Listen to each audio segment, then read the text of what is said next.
Hey guys, how everybody doing? I know that I do a lot of these foundation of education, economic education videos.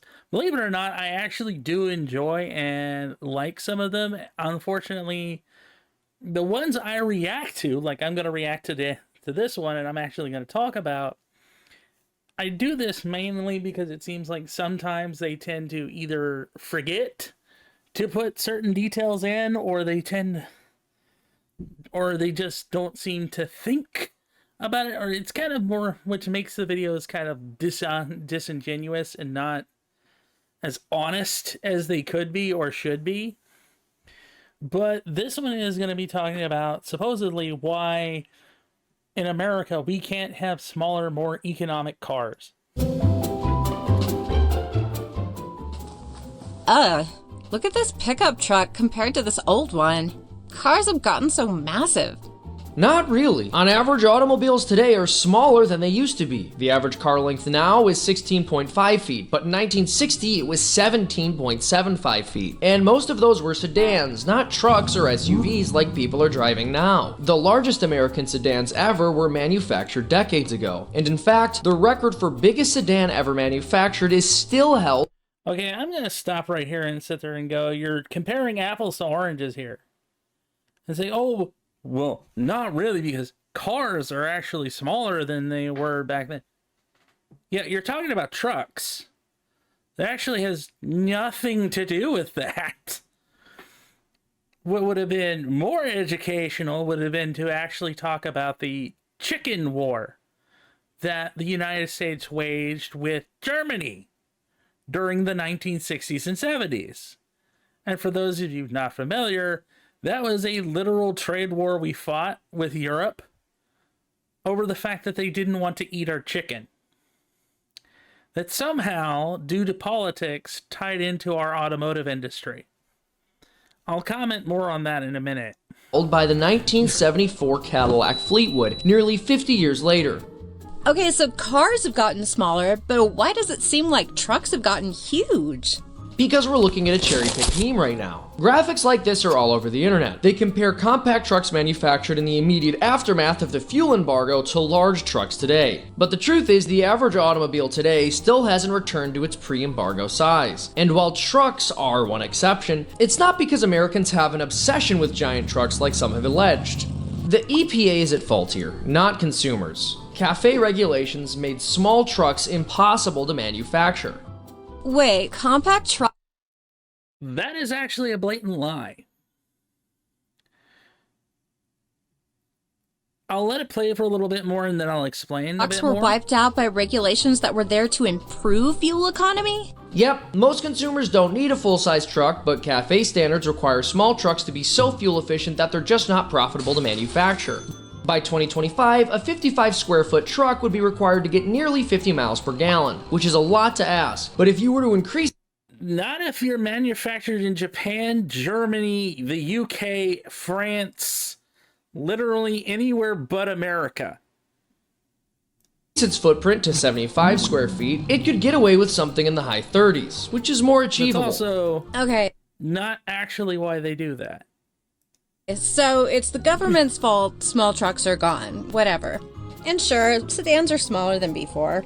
But the issue is, no one's driving them. That's the point. The people who used to drive regular cars are getting SUVs and trucks. That's because, much like the compact pickup, environmental regulations have basically killed the affordable large sedan, leaving us with no That's also wrong. middle ground. But people still want to put their families in large, safe, comfortable cars. Unfortunately, now their options are a flimsy or cramped sedan, or an oversized crossover or SUV with more space than you actually need. Too big or too small. Maybe we should allow auto manufacturers to create and sell affordable large sedans or smaller trucks that get moderate fuel economy like they used to. With all Or we could be like Japan and actually tell them to shut their mouths and actually do their jobs. Look, okay, I'm gonna stop this and straight up tell you as it is, okay? Japan is a country where their roads are super fucking narrow, pardon my language, and they require really high fuel mileage, way more than the cafe laws that they're talking about here. they have been producing economic viable vehicles for 80 something years at this point. The real reason why we can't have ergonomic vehicles in America is because, oddly enough, the Germans, those darn Germans, because what Germany did is Volkswagen created what is known as the VW bus. The VW bus was a really popular SUV van that came out in the 1960s and 70s.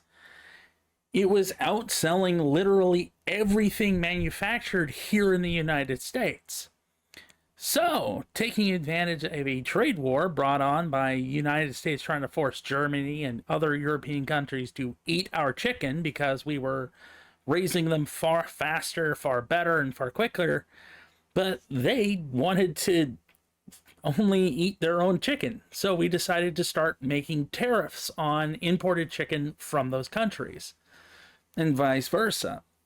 This would include tariffs against quote-unquote light cargo vehicles.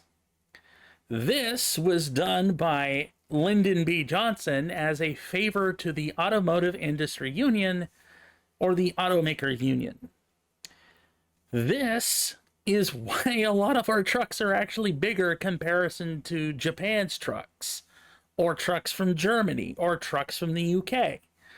Because as part of that tariff, it required everything considered a light cargo vehicle was regulated by a specific size, X number of seats in it, and what it could carry. Now, for our automakers, part of the things that we do is we actually ship over the bodies of some of our trucks and SUVs to Germany, France, and other countries to have certain work done. But in order to ship them back to the United States and not pay the 35% tariff, they actually add in extra bits, like extra rows of seats, extra stuff, just so they don't have to pay the 35% fee. Then, once it gets back to the United States, they rip it on out, which is why they actually have to charge more for SUVs and trucks. It's also why our trucks have to be the giant mongoloids that they are. Because in order for them to actually pass and not have to go through the light cargo vehicle import nonsense, they actually have to do that. Now, as far as the vehicles that I'm talking about, like the compact cars that actually meet the CAFE standards, Japan builds a lot of those. Toyota, Nissan. Sorry, my brain is just going, what the hell are these people talking about? Subaru. All of these Japanese brands make cars that are still decently sized for normal families and meet all of these requirements, and they do so profitably. In fact, they have a much larger share in the vehicle market worldwide than American automakers do. And even worse for American automakers is, believe it or not, in Japan, we make up maybe 3% of their actual car market, because in Japan, they consider our cars to be loud, noisy, too big, and shit gas mileage with no reliability. Because a lot of the cars that got shipped over there during the 60s and 80s were exactly that. Big, loud, noisy machines that sucked. So they just built better cars. But at the same time, because a lot of our industries, as always, hate competition, because despite being a country that's always beating our chest about, we like free market, we're actually one of the least free markets in the world. There are so many different laws, regulations, and red tape that goes into preventing us from importing cars from places like Germany, Japan, France, and the UK, which we could actually do that if we got rid of those laws and have much more affordable vehicles in the US. But because these regulations are put into place, mainly because of automotive lobbyists, they're not going anywhere. So, trucks, like for example, the Toyota Helix, which is a $10,000 truck that you could have bought anywhere else on the planet, but not in the United States because of the embargo. Not the fuel embargo, but the embargo on, of course, like, quote unquote, light carrier vehicles or cargo vehicles. So literally this entire video is going, oh, maybe we should just let them build it. It's like, oh no, they could build it. They just choose not to. This is just a convenient excuse to not have to do that, or to cover up the fact that, yeah, there are actually other international competitors that are producing vehicles that not only match those standards, but actually beat them. But we're not letting those cars into the United States, because if we did, then it would actually tank our own profits and our own bottom line and force us to actually compete.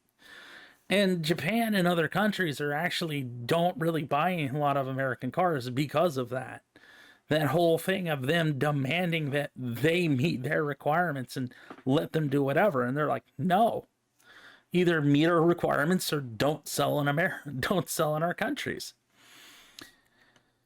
So really, it's not so much of everything they're pointing out here. I'm sure that it has some effect on it, right? I'm sure there's some effect to why these vehicles are that big, so they don't have to pay the cafe fees or whatever, or so that's not illegal.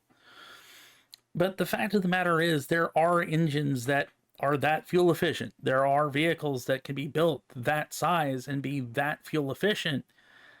It just means that they would actually have to copy the Japanese homework or the Germans' homework, or literally the homework of any automotive industry outside of the United States, which would mean that they would actually have to admit that, yeah, they were BSing the whole time. And trying to get any industry in America to actually acknowledge that they're BSing everybody and that they're lying to everyone, good luck on that one. Anyway, I hope you guys enjoyed this video, and I'll see you guys again. Thanks for watching, and take care.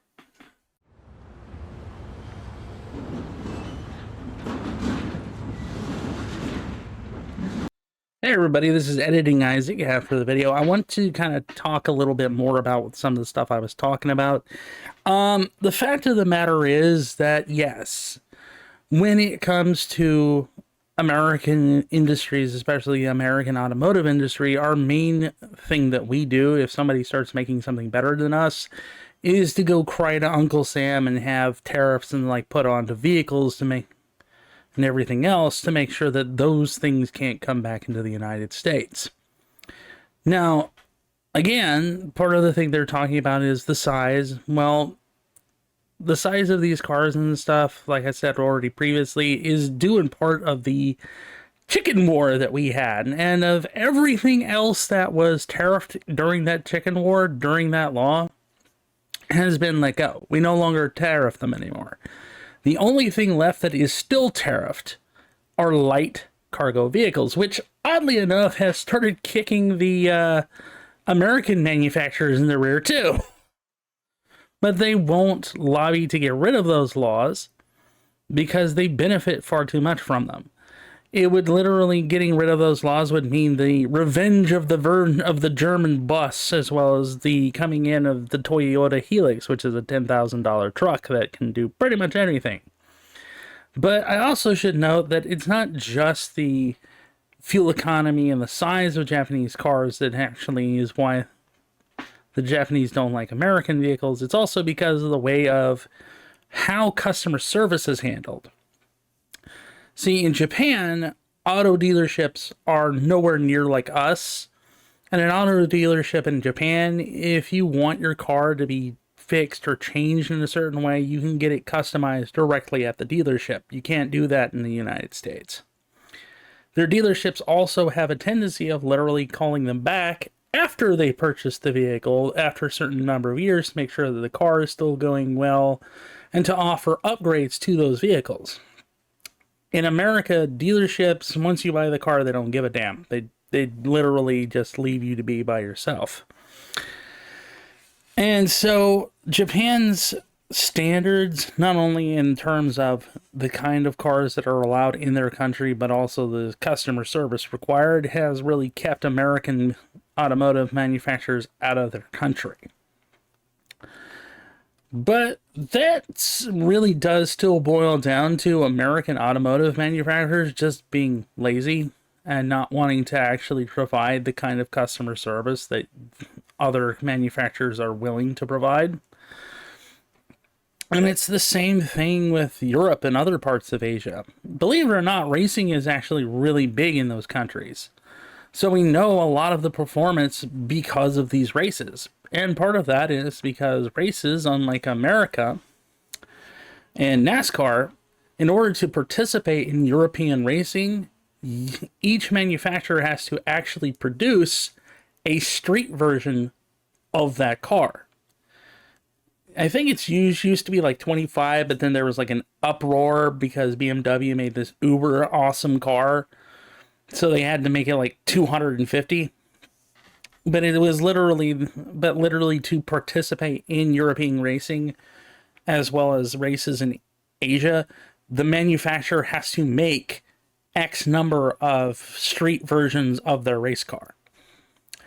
So that's how we can know how well the performance is. In fact, they still, unlike America, they still use the idea of racing on Sunday, selling on Monday, because a lot of this stuff is still going on. With exception, of course, of Formula One.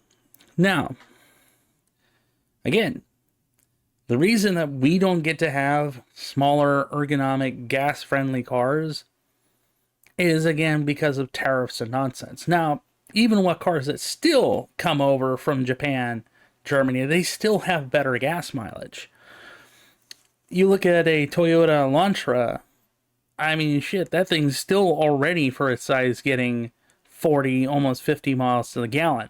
So there's not really an excuse for American automotive industry to not make better cars.